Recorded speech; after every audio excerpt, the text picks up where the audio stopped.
Hello everyone, welcome back to Parcham. Good morning to all. I am Pooja. आज हम discuss कर रहे हैं 26 जुलाई के करंट अफेयर्स और बात करेंगे आज के इम्पॉर्टेंट डे से। तो 26 जुलाई को हर साल हम सेलिब्रेट करते हैं कारगिल विजय दिवस। आप सभी को पता है कि 3 बार बैटल लड़ी गई है इंडिया और पाकिस्तान के बीच में, जिन्हें हम इंडो पाक वॉर के नाम से जानते हैं। पहली बैटल जो थी वो आपको 1947 में लड़ी गई, फिर 1965 एंड 1971। तो 1971 में जो इंडिया पाकिस्तान का वॉर हुआ था, जो मिलिट्री कॉन्फ्लिक्ट हुआ था, उसके बाद दोनों कंट्रीज ने अपनी अपनी न्यूक्लियर पावर को टेस्ट करना शुरू कर दिया था। भारत में भी पोखरण टेस्ट हुआ था, वैसे ही पाकिस्तान ने भी अपने न्यूक्लियर टेस्ट को कंडक्ट किया और फाइनली फिर एक टेंशन क्रिएट हो गया between both the nation, India and Pakistan, जिसके बाद शुरुआत होती है कारगिल वॉर की 1999 में। इसे कारगिल कॉन्फ्लिक्ट के नाम से भी जानते हैं। मई जुलाई में 1999 में ये बैटल लड़ी जाती है, जो कि कारगिल में यूटी ऑफ लद्दाख में। ठीक है, ये बेसिकली लाइन ऑफ कंट्रोल का जो रीजन है वहां पर ये बैटल होती है।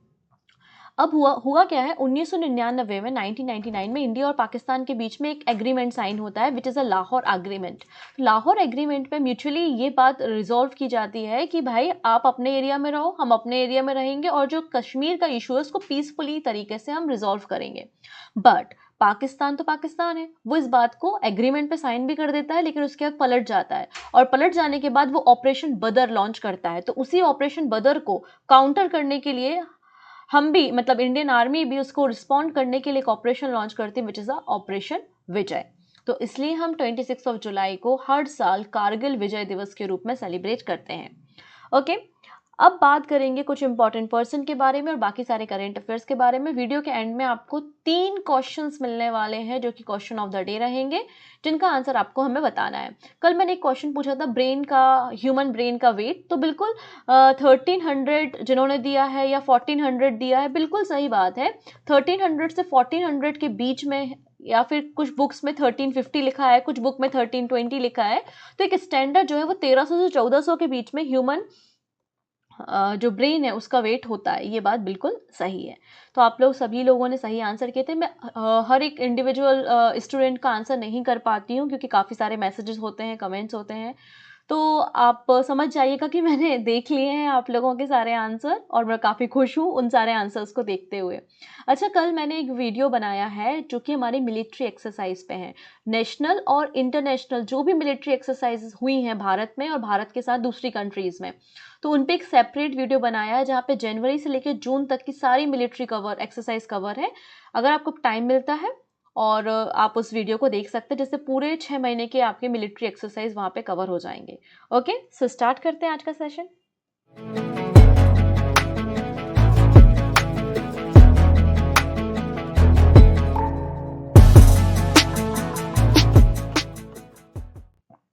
इसके अलावा सीए रफ्तार आप देख सकते हैं perchamclasses.in पे, और वहाँ पे मंथली मैगजीन और 6 मंथली मैगजीन भी आपको मिल जाएगी। सबसे पहली बात है द्रौपदी मुर्मू, जो कि हमारी प्रेसिडेंट है, उनके द्वारा national geo science award distribute किए गए न्यू दिल्ली में। National geo science award president of India Droupadi Murmu ने न्यू दिल्ली में दिए। इन अवार्ड को इंस्टीट्यूट किसने किया है? मिनिस्ट्री ऑफ माइन ने किया है, मिनिस्ट्री ऑफ माइंस। ठीक है, बेसिकली एक इंडिविजुअल पर्सन या फिर इंडिविजुअल के अलावा कोई एक पूरी टीम कंट्रीब्यूट करती है various field of geo science में। आप नए रेयर अर्थ एलिमेंट्स को खोज रहे हो, आप नए मिनरल्स की डिस्कवरी कर रहे हो, या अप्लाइड जियो साइंस और माइनिंग एंड मिनरल बेनिफिट के फैक्टर में, सेक्टर में कोई काम कर रहे हो, तो उन्हें ये अवार्ड बेसिकली दिया जाता है। तो यहाँ पर 22 जियो साइंटिस्ट सेलेक्ट किए गए हैं, जिनमें से 2 महिलाएं हैं। उन्हें ये अवार्ड दिया गया अलग अलग कैटेगरी में, जैसे कि national geo science award for the life time achievement, ये डॉक्टर ओम नारायण भार्गवा को दिया गया। नेशनल यंग जियो साइंटिस्ट अवार्ड डॉक्टर आमिया कुमार समल को दिया गया, जो कि असिस्टेंट प्रोफेसर है बीएचयू के। वैसे national geo science award in a various field of geo science. तो अलग अलग कैटेगरी में ये अवार्ड दिए गए हैं। टोटल अवार्डी कितने हैं? 22 हैं, जिनमें से 2 फीमेल हैं। तो आपसे क्वेश्चन क्या बनेगा? पहला क्वेश्चन ये है कि नेशनल जियो साइंस अवार्ड किसके द्वारा इंस्टीट्यूट किया गया? तो आंसर हो जाएगा मिनिस्ट्री ऑफ माइंस। ठीक है, या फिर पूछा जाएगा कि नेशनल जियो साइंस अवार्ड 2022 कितने लोगों को दिए गए? तो आंसर हो जाएगा 22 जियो साइंटिस्ट को ये अवार्ड दिए गए हैं। अगले जो पर्सन है उनका नाम बड़ा इंपॉर्टेंट है। हम बात करने वाले हैं एक ऑस्ट्रेलियन क्रिकेटर के बारे में, जिनका नाम था ब्रेन टैबर। ब्रायन टैबर का निधन हो गया है 83 एज में। He passed away recently. तो former Australian and New South Wales wicket keeper Brian Taber passed away at the age of 83। इन्होंने 16 टेस्ट मैचेस खेले हैं ऑस्ट्रेलिया के लिए बिटवीन 1966 टू 1970। तो आपको बस इतना याद रखना है कि किस फील्ड से थे तो क्रिकेटर थे, किस कंट्री से थे तो ऑस्ट्रेलिया से थे। नेक्स्ट है ISSF world championship junior rifle pistol shotgun championship, जो कि कोरिया में हो रही थी 14 से 25 जुलाई के बीच में ये चैंपियनशिप हुई है। भारत की मेडल टैली हमें देखना है, तो मेडल टैली में भारत जो है वो सेकंड नंबर पे है और टॉप किया है चाइना ने। ओके, तो आप मेडल टैली देखिएगा, चाइना के पास टोटल 28 मेडल हैं, वहीं इंडिया सेकंड नंबर पे है और इंडिया के पास टोटल 17 मेडल्स हैं, जिनमें 6 गोल्ड मेडल, 6 सिल्वर मेडल और 5 आपको ब्रोंज मेडल देखने को मिलेंगे। ठीक है, तो कमलजीत जो कि एक इंडियन प्लेयर है, उन्होंने 2 गोल्ड मेडल हासिल किए हैं जूनियर शूटिंग वर्ल्ड चैंपियनशिप 2023 में, जो कि कोरिया में, साउथ कोरिया में हो रही थी। 50 मीटर फ्री पिस्टल इवेंट में इन्होंने 2 गोल्ड मेडल हासिल किए हैं। तो मेडल टैली हमने देख ली है कि सेकेंड नंबर पे भारत है।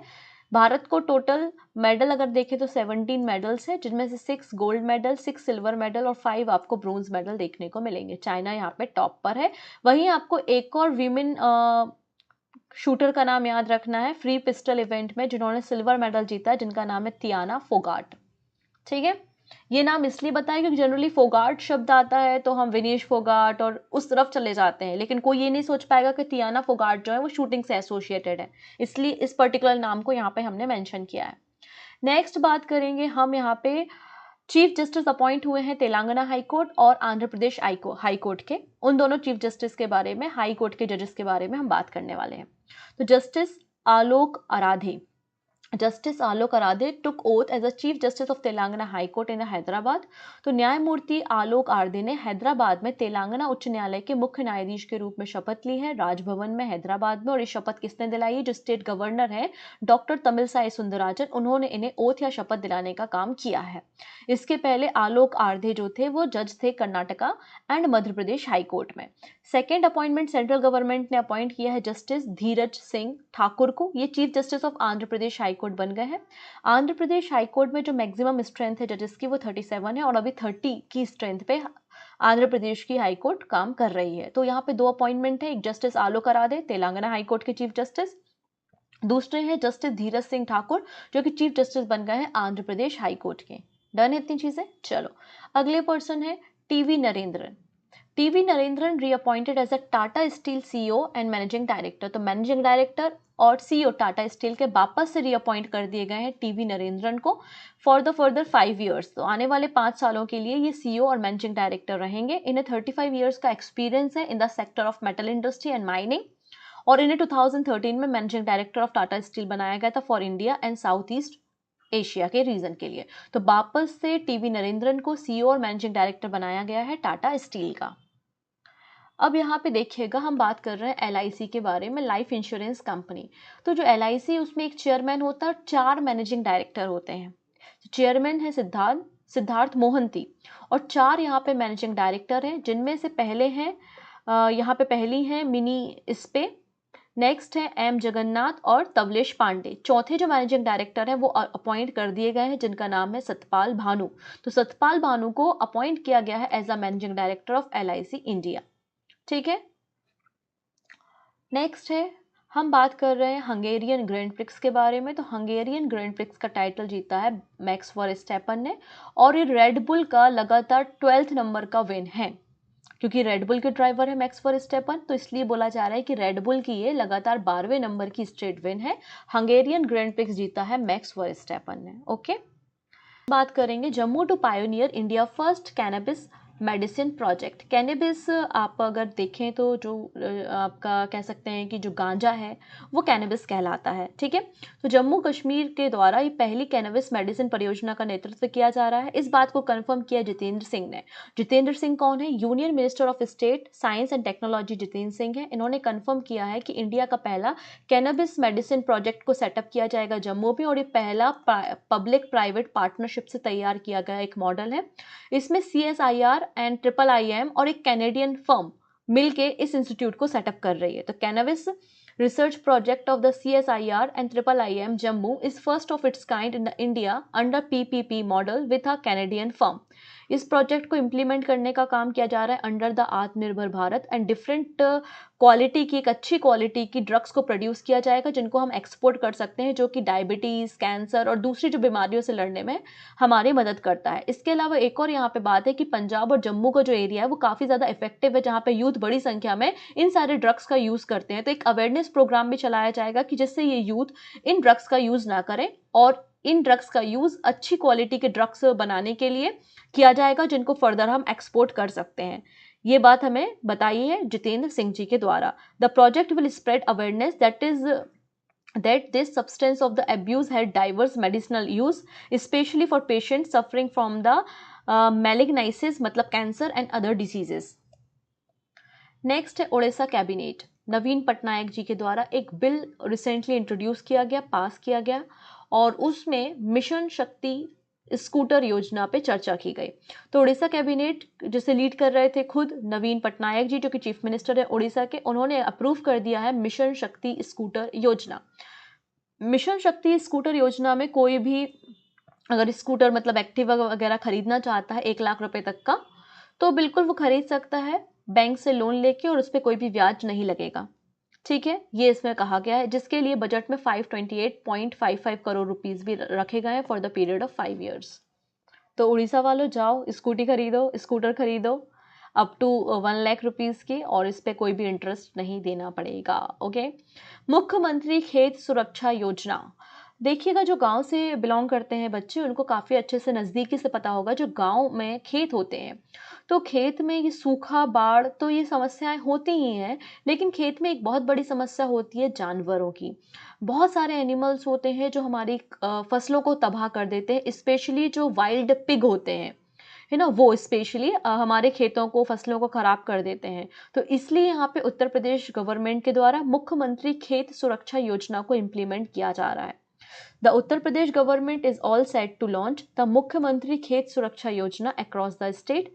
इसका प्राइमरी ऑब्जेक्टिव यही है कि क्रॉप्स को, फसलों को एनिमल से प्रोटेक्ट किया जा सके। इस स्कीम के अंतर्गत बेसिकली जो खेत होते हैं ना, जो फार्म होते हैं खेत, उनके चारों तरफ एक 12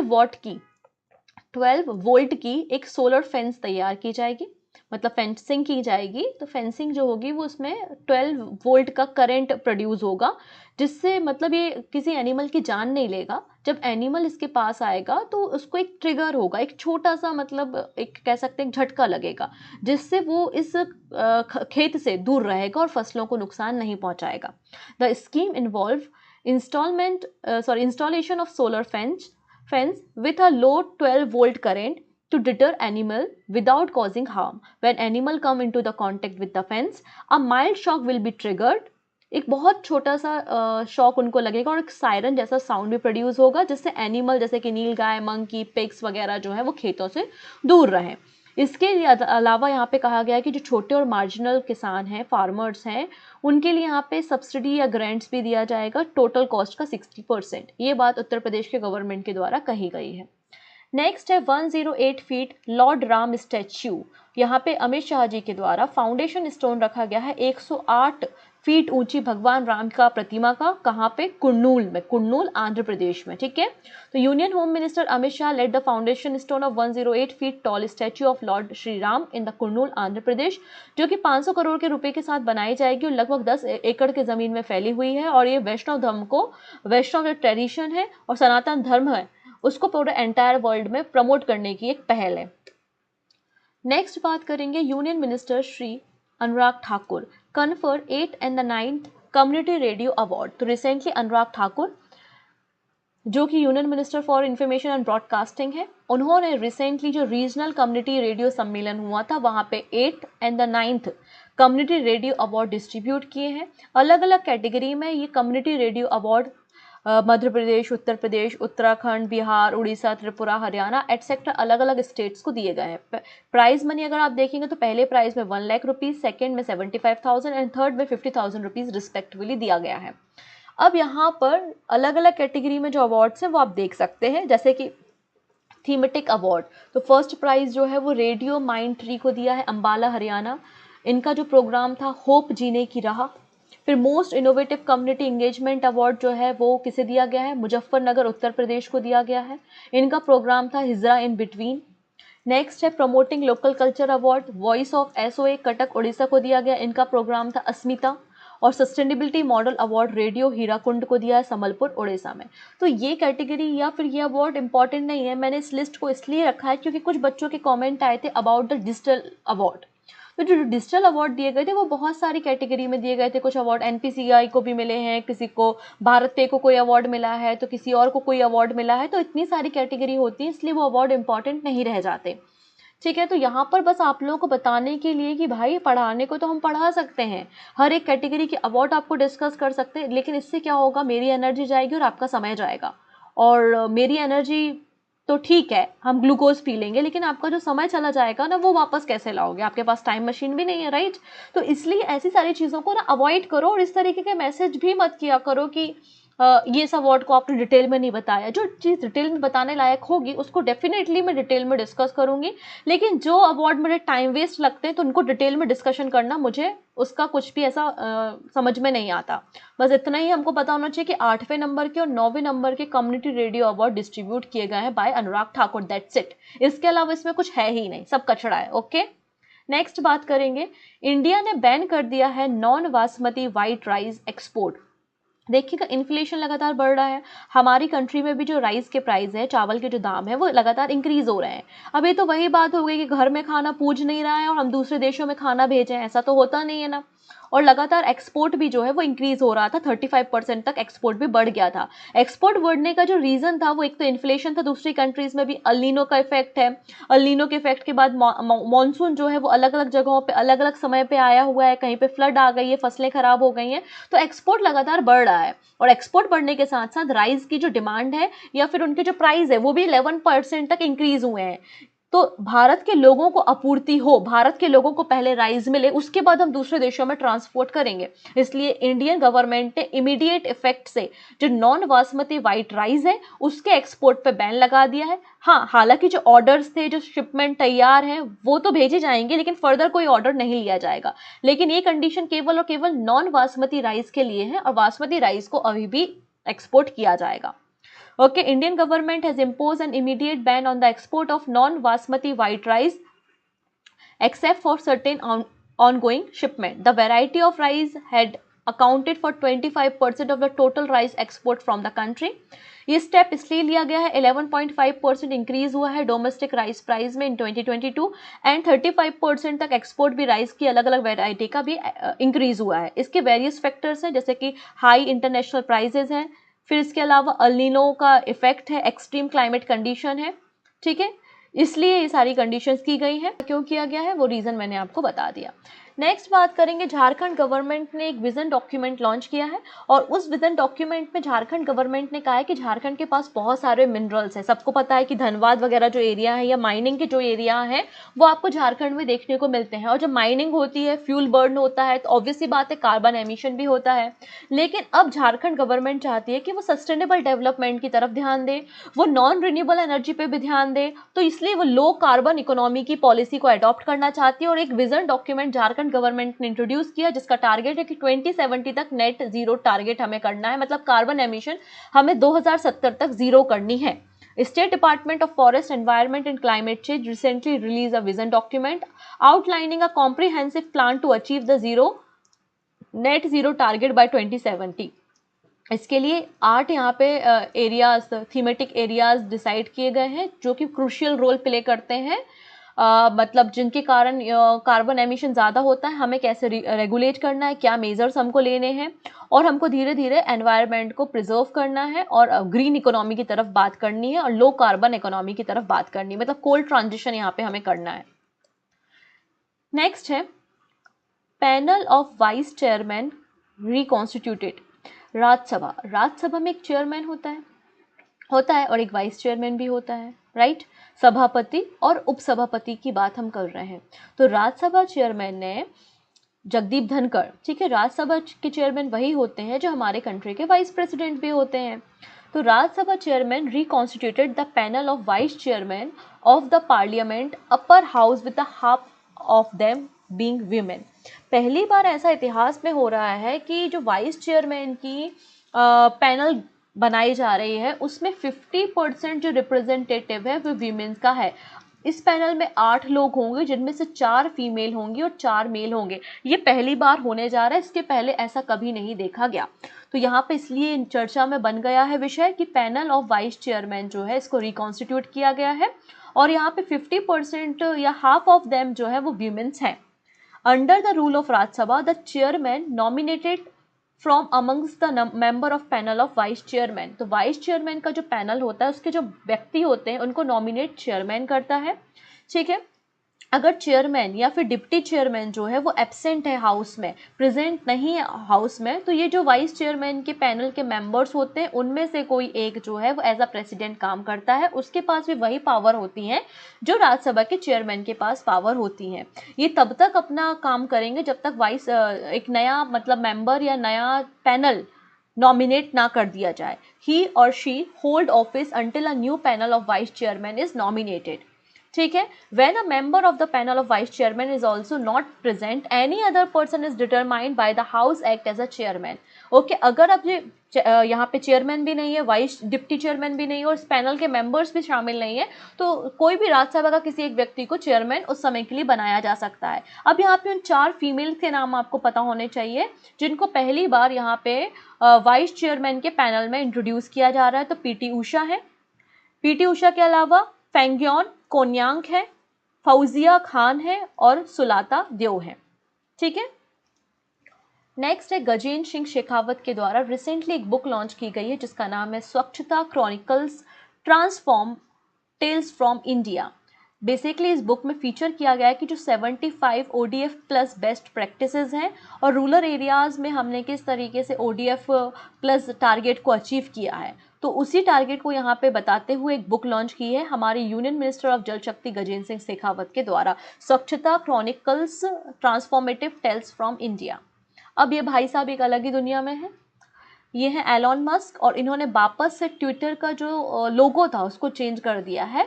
यहाँ पर पहले आप लोग ये वाला लोगो देखते थे जिसमें एक ब्लू कलर की बर्ड आपको दिखाई देती थी, इसकी जगह अब एक्स दिखाई देगा जिसका वाइट कलर से एक्स है और जिसके बैकग्राउंड क्या है, ब्लैक है। तो ओनर है Elon Musk and the chief executive officer है लिंडा याकारिनो ट्विटर की, और उन लोगों ने रीब्रांडिंग किया है ट्विटर को और उसका लोगो भी चेंज कर दिया है। नया लोगो जो होगा वो एक्स होगा। ठीक है, इतनी चीज़ें। नेक्स्ट है इंक्लूजन ऑफ न्योंगख्याप bank in a second schedule RBI notification. Recently RBI reserve bank of India ने आरबीआई एक्ट 1935 के अंतर्गत हमको इन्फॉर्मेशन दी है और इंडिया के गजटेड में भी इस बात को नोटिफाई किया गया है कि जो ये बैंक है होंग्याप बैंक, इसे सेकेंड शेड्यूल में शामिल किया है। सेकेंड शेड्यूल में शामिल करने का ये मतलब होता है कि एक शेड्यूल बैंक ये बन चुका है रिजर्व बैंक ऑफ इंडिया का अंडर द एक्ट 1934। ये जो बैंक है ना बेसिकली साउथ कोरिया का बैंक है, एक एग्रीकल्चर बैंक है जो कि साउथ कोरिया में काम करता है। इसकी एंट्री भारत में 2016 में हुई थी। ठीक है, तो आपसे क्वेश्चन क्या बनेगा कि रिसेंटली कौन सा ऐसा बैंक है जिसको शेड्यूल बैंक की कैटेगरी में शामिल किया है आरबीआई ने अंडर द आरबीआई एक्ट 1934। तो आंसर हो जाएगा होंग्याप बैंक। ये बैंक किस कंट्री का है, तो आंसर हो जाएगा साउथ कोरिया का है। कौन सा बैंक है, एग्रीकल्चर बैंक है और भारत में इसकी एंट्री कब हुई थी, 2016 में भारत में इसकी एंट्री हुई थी। अंत में है कुछ शॉर्ट न्यूज़। पहली न्यूज़ है यहाँ पे जो आपका प्रोविडेंट फंड या पीएफ अकाउंट है, प्रोविडेंट फंड एम्प्लॉयज़ का, उसका इंटरेस्ट रेट 8.15% डिसाइड किया गवर्नमेंट ऑफ इंडिया ने फॉर द फाइनेंशियल ईयर 23। अब यहाँ पे आपको 2 प्लेयर्स के नाम बिल्कुल याद रखने हैं। पहली प्लेयर है अन्नू रानी और दूसरी है किशोर जैना। तो अन्नू रानी और किशोर जैना ने जेवलिन थ्रो में मेंस एंड वीमेंस कैटेगरी में लेबनान एथलेटिक चैंपियनशिप में गोल्ड मेडल हासिल किया है। ठीक है ना, तो इन दोनों का आपको बस स्पोर्ट याद रखना है कि अन्नू रानी और किशोर जैना जो हैं वो जेवलिन थ्रोअर है और इन्होंने लेबनान एथलेटिक चैंपियनशिप में क्या हासिल किया, गोल्ड मेडल हासिल किया है। फोन पे ने लॉन्च किया है income tax payment feature on it's app. Income tax payment feature को लॉन्च करने वाला एप्लीकेशन कौन बन गया है, तो फोन पे बन गया है। ओके, इतनी चीज़ें। अंत में बात करते हैं क्वेश्चंस के बारे में। पहला क्वेश्चन है हमारी former prime minister Indira Gandhi के बाद पहले इंडियन प्राइम मिनिस्टर कौन बन गए हैं जिन्होंने विजिट किया है यूएई, अटल बिहारी वाजपेयी, मनमोहन सिंह, वीपी सिंह या फिर नरेंद्र मोदी। नेक्स्ट है किस कंट्री ने एशियान एशियन सर्फिंग चैंपियनशिप को होस्ट किया था, जिसमें इंडिया को ब्रोंज मेडल मिला है। तो एशियन सर्फिंग चैंपियनशिप किस कंट्री ने होस्ट की है? इंडिया, मालदीव, मॉरिशियस या फिर बांग्लादेश। एंड थर्ड क्वेश्चन है FIFA women's football world cup 2023 कौन सा कंट्री होस्ट कर रहा है? Brazil, USA and Canada, Australia and New Zealand and Argentina. ये तीनों क्वेश्चन बड़े इंपॉर्टेंट हैं। इन तीनों क्वेश्चन के आंसर आप हमें कमेंट में दीजिएगा एंड रिप्लाई भी या तो मैं कमेंट में ही कर दूंगी या फिर कल के सेशन में हम इन तीनों क्वेश्चंस के रिप्लाई भी देखेंगे। ओके, सो मिलते हैं नेक्स्ट वीडियो में। अपना ध्यान रखिएगा। Take care and bye bye.